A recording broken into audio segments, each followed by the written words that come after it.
I'll never forget the day I found Charlie.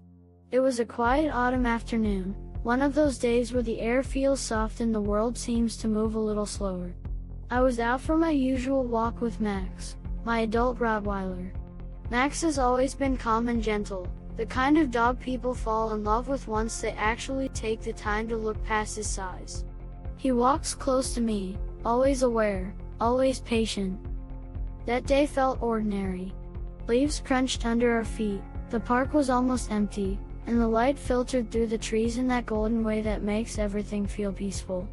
I remember thinking how lucky I was to have moments like that. And then, I saw him. At first, I thought it was a shadow. Something small tucked under a bush near the path. When I looked closer, I saw a tiny puppy, curled in on himself, shaking. He was so small, far too small to be alone. His fur was dusty, his ears floppy, and his eyes were huge. Not curious, not playful, just scared. I stopped immediately. Max noticed him at the same time and froze, not out of aggression, but out of awareness. I knelt slowly, careful not to scare the puppy. He flinched when I moved, pressing himself deeper into the dirt. That was when I knew, this wasn't a puppy who had just wandered off. This was a puppy who had learned to hide. I later found out his name was Charlie. His previous owners had moved away and left him behind. No goodbye. No explanation. Just gone. Charlie had been surviving on scraps, drinking from puddles, hiding whenever people passed by. The world must have felt enormous and cruel to him. Every sound was a threat. Every stranger a danger. I spoke softly, barely above a whisper. I didn't reach for him. I didn't rush him. Max sat down beside me, calm and steady. He didn't bark or pull forward. He just sat there, wagging his tail slowly. And somehow, that made all the difference. Charlie watched Max more than he watched me. He seemed confused. Curious. After a few minutes, he leaned forward just enough to sniff the air. That was the first step. It felt huge. I didn't take him with me that day. Instead, I came back the next morning. And the next.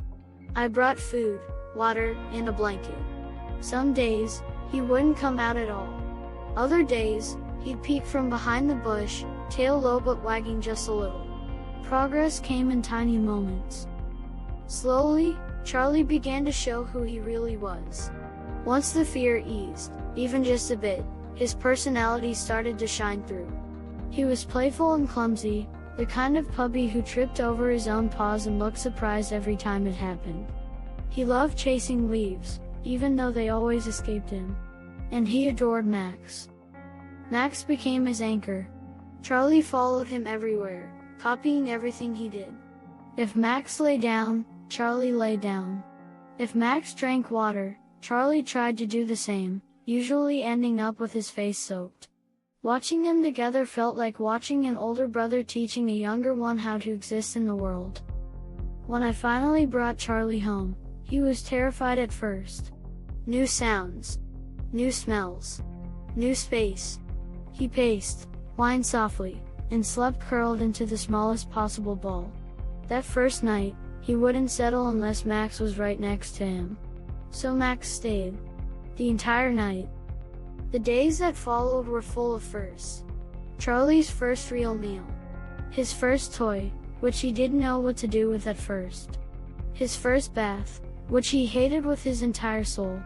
He sat in the tub, frozen, staring at me like I had betrayed him. But afterward, wrapped in a towel, he fell asleep in my arms for the first time. He discovered mirrors and barked at his reflection. He discovered the couch and decided it belonged to him. He discovered snow a few weeks later and completely lost his mind, jumping and rolling and trying to bite snowflakes as they fell. People were still skeptical. I heard it often. Be careful, it's a Rottweiler. They're aggressive. They're dangerous. But Charlie was none of those things. He was gentle, sensitive, affectionate. He leaned into people when he wanted comfort. He rested his head on my knee when he felt unsure. Over time, I watched people change. Friends who were afraid started kneeling down to pet him. Neighbors who crossed the street stopped and smiled. Children learned how to approach him gently. Charlie didn't just grow into himself, he changed the way others saw his breed. Now, when I see Charlie running through the park with Max, confident and joyful, it's hard to believe he's the same puppy I found under that bush. He's no longer scared of the world. He trusts it. He belongs in it. Charlie didn't just find a home. He taught me patience. He taught me how powerful kindness can be. And he reminded me that behind every fearful animal is a story we don't know yet. Sometimes, all it takes is one walk, one moment, and one choice to stop and care. And sometimes, that choice changes everything.